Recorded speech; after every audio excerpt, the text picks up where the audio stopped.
Hi, I'm Heidi Rataj. Welcome to Deloitte's User Friendly, where we help your business navigate emerging tech, media, and telecom trends. Open your phone and think about how many apps you have on it and how many you've used in the past 6 months. Now think about, if you're a parent, how many of those apps were loaded on there for or by your kids and how many they use. The reality is kids make a snap decision about what is cool, what is engaging, and what is just boring as all get out, or frankly, what's been replaced.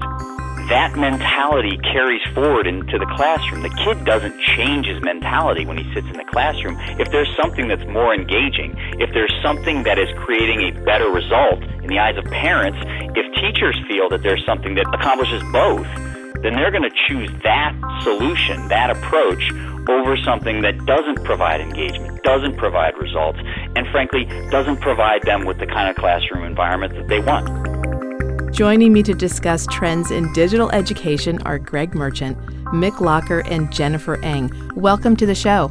Thank you. Thank you. Happy to be here. Excellent. This is a really exciting area to discuss because we are all inundated with digital devices. So digital education is a really, really important subject to talk about. Greg, digital world is transforming everything we do. So why do a survey about digital education? Well, that's a great question, and it's not only because I have 3 little boys, and this hits very close to home. For my entire career, I've been involved in digital transformation across different media sectors, and one of the things that digital does is really accelerate connections. And we believe that some of these connections are significantly misunderstood. The $27 billion question for companies in the digital education space is which of these are going to matter most. There's really not a lot of fantastic research out there about the connections themselves.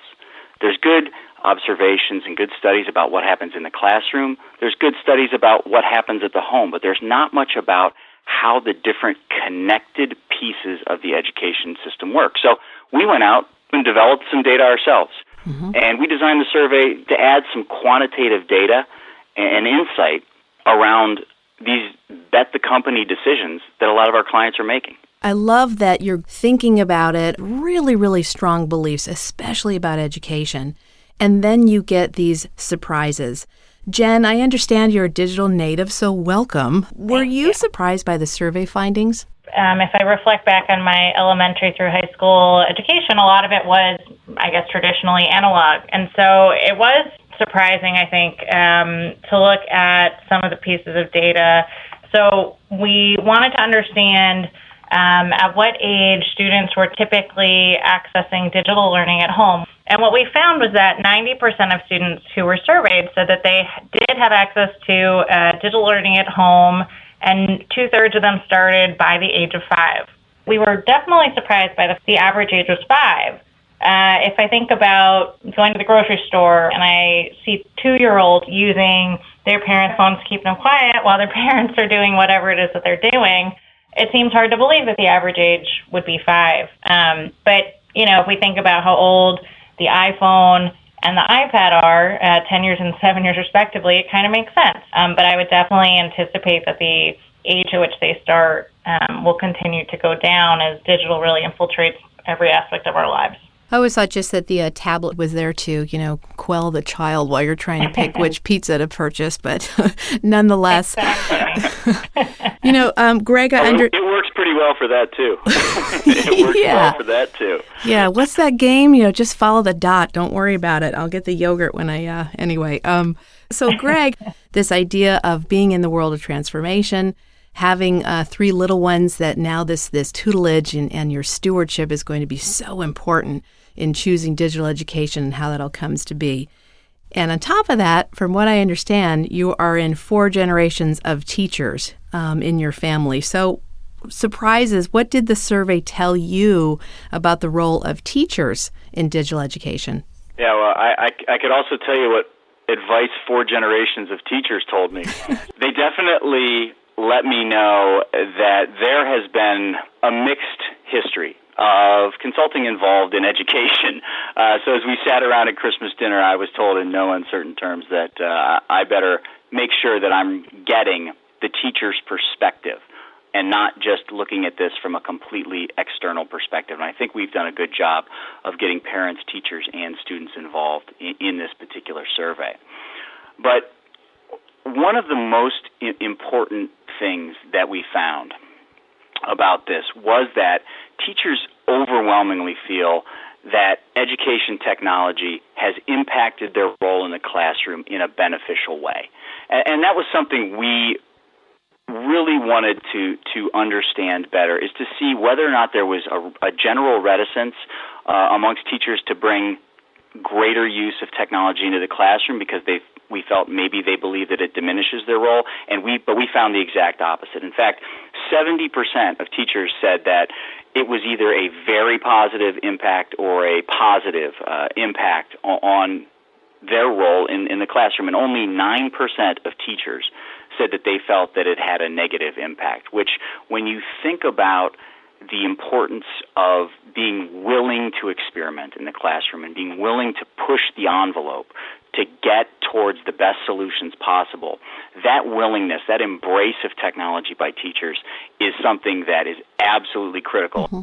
Absolutely agree with you that this willingness to bring something into the classroom is, to me, one of the main drivers.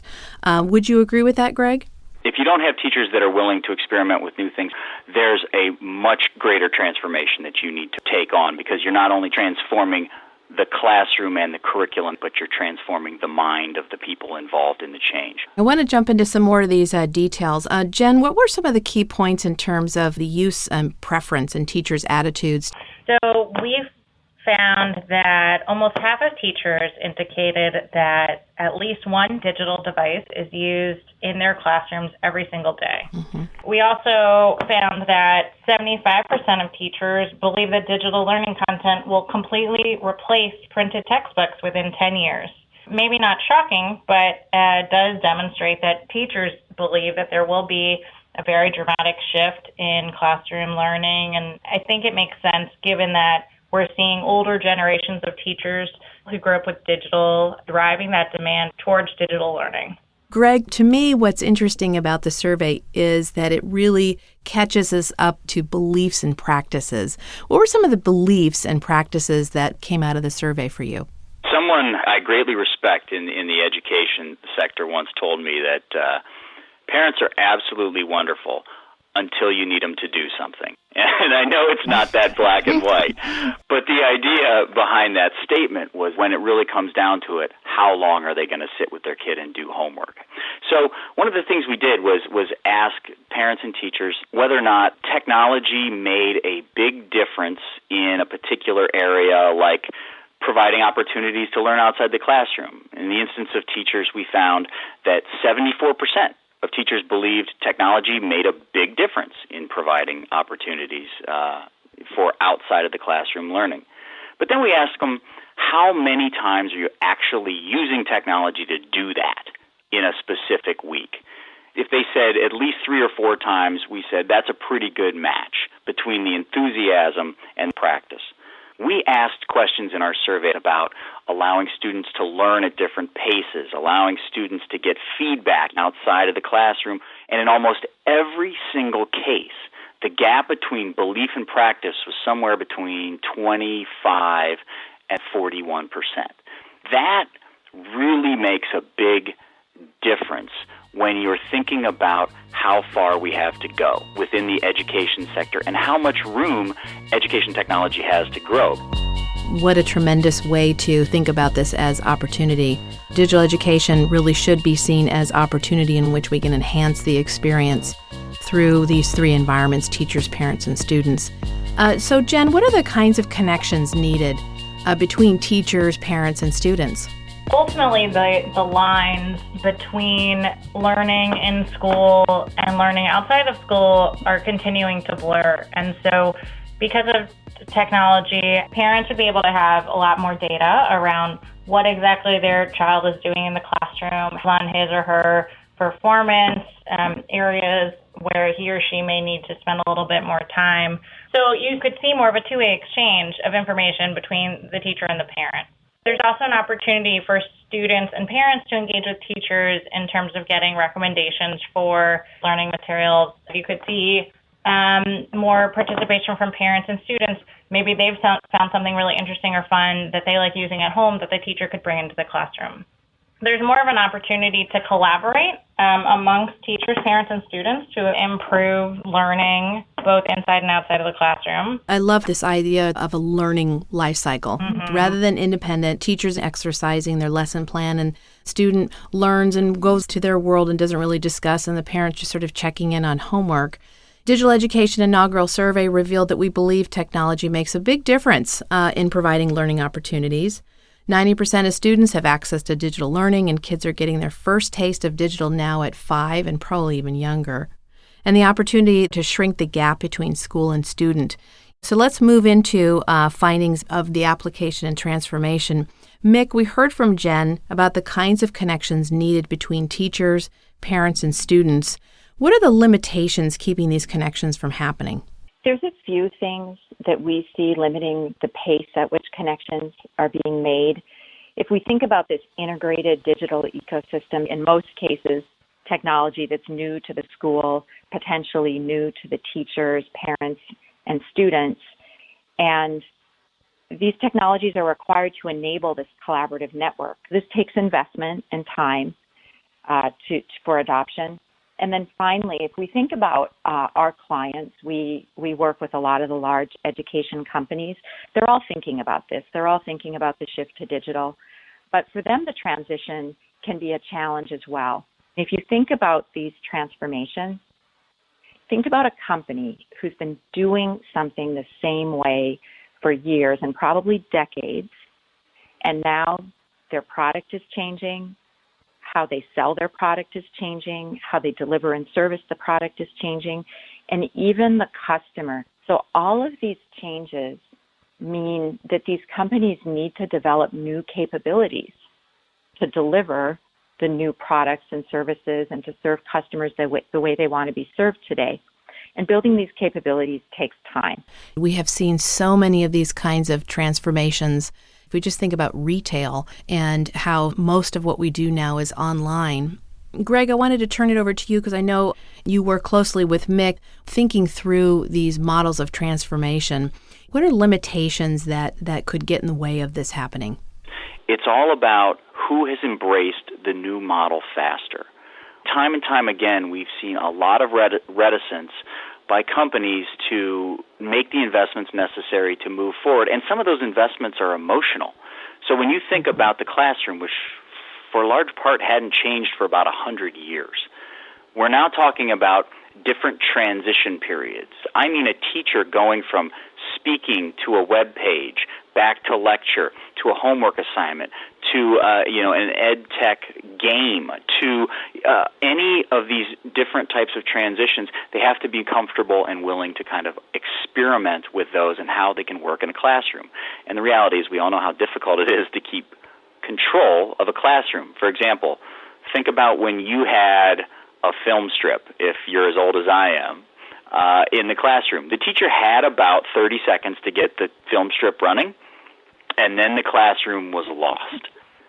Those same types of transitions are happening much more frequently and with much greater technology than the old 8mm projector ever had.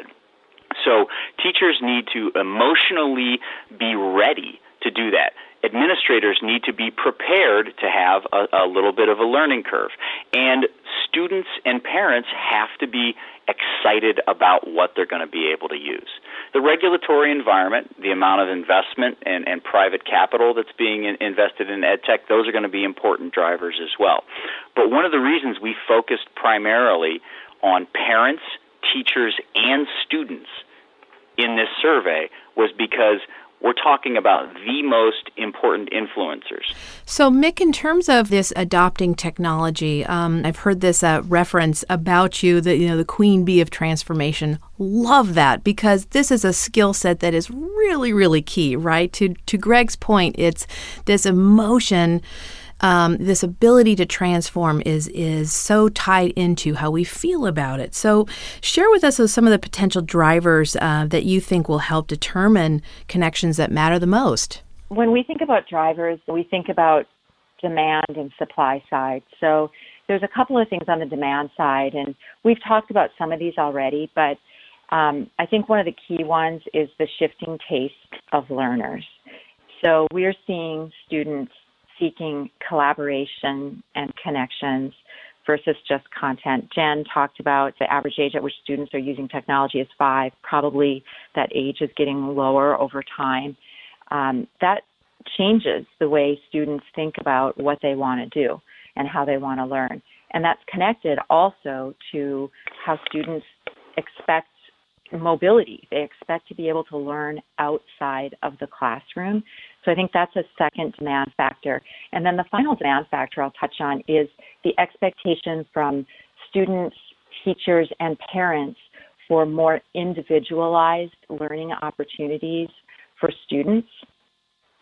And then if we flip to the supply side, there's a couple of things that are going to drive the connections. One, I think, is how technology is really dramatically reducing the time limitations and geography limitations, as well as new technology advances like augmented reality, virtual reality, enhanced mobility, AI, machine learning, et cetera. All these technologies that open new delivery channels, enable parents, students, teachers to have access to data, and enable a more personalized, individualized experience for the student.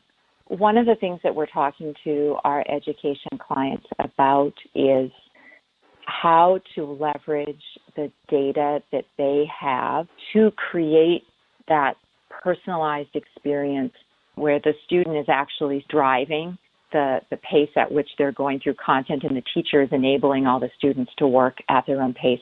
So that's something that we're talking to several of our clients about, is how to shift their content so that it can be delivered in that fashion and create those experiences for students. A number of companies see the potential for that audience of one type of learning solution, but it does require a massive transformation in how data is ingested, stored, managed, used, as well as a much more agile attitude towards product development, because it will never be perfect right out of the box. So an agile approach towards being willing to go in and adjust learning paths, being willing to make tweaks around the way things are delivered to students is something that is new. And it's a challenge for established education companies. It's something that a lot of startups are much more naturally inclined to, which creates a very interesting competitive environment where the deep pockets of the old companies, require them to change the way things happen. But there is a very real race between a lot of these hungry startups who are just much more agile by virtue of their own creation. Good point. What are some critical connections that we want to see in the future for clients? And I'll turn it to you, Mick, first. All the connections are important. If we think historically, education companies would sell to the school district mainly, or the school. That was the connection that mattered. Now, in this world where students learn everywhere, they have access to resources from a multitude of sources, they want customized learning, the connection to the students and the parents is becoming increasingly important, but also the connection to the teacher. Teachers, we know from the survey, have the greatest impact on decisions parents make about supplemental learning for students.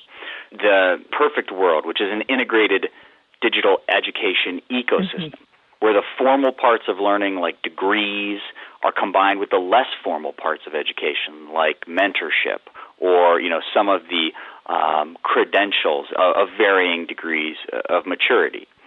The second, a second connection, is the integrated student learning life cycle, which is connecting the very first lesson someone learns to that very last lesson they ever learned. And then the third sort of large category of connections are the integrated technology solutions. And those are the ones where you can see clients and you can see education companies making the biggest impact today. Those are the areas where they're actually solving real problems for that a teacher is experiencing today. So the area of impact that companies can make the most headway in today are those integrated technology solutions, particularly home to school, and how that connection is going to drive the future of ed tech for the next few decades.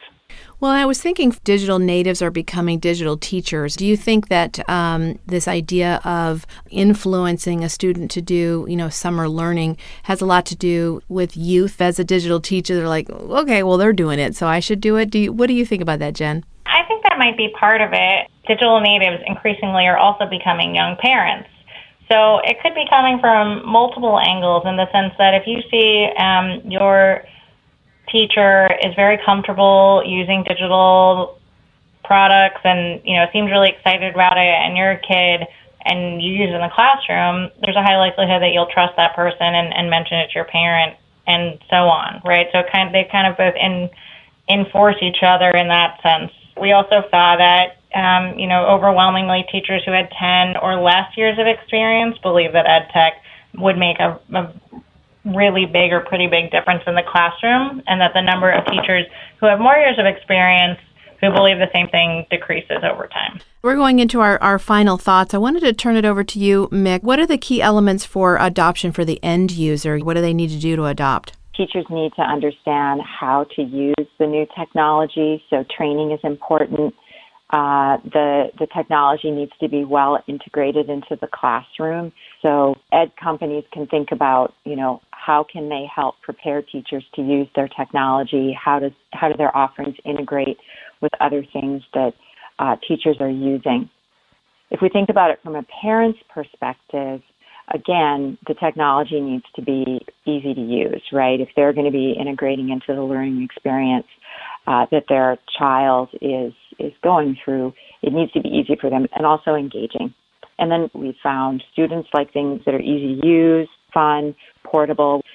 And then I think overarching all of this is efficacy. So the digital classroom isn't going to be the right classroom if the learning isn't sticking, right? I think the ability to measure and prove the student outcomes from the learning is really important.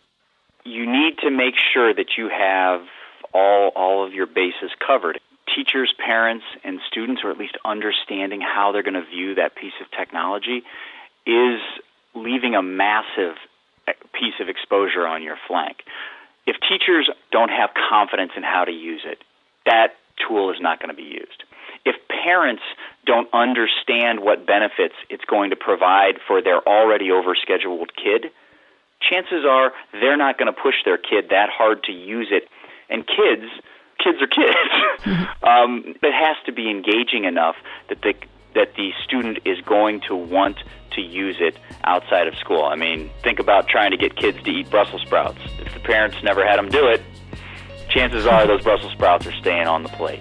If you can get those three things working, you're creating a pull for your products and not just the classic push that's been the case in education for the last 100 years. Digital education will continue to attract investment, and it's going to be an interesting space to follow. I want to thank Greg Merchant, Mick Locker, and Jennifer Eng for joining me today and discussing digital education. I'm Heidi Rataj, and from all of us at User Friendly, thank you. Thank you very much. Thank you. Thank you so much.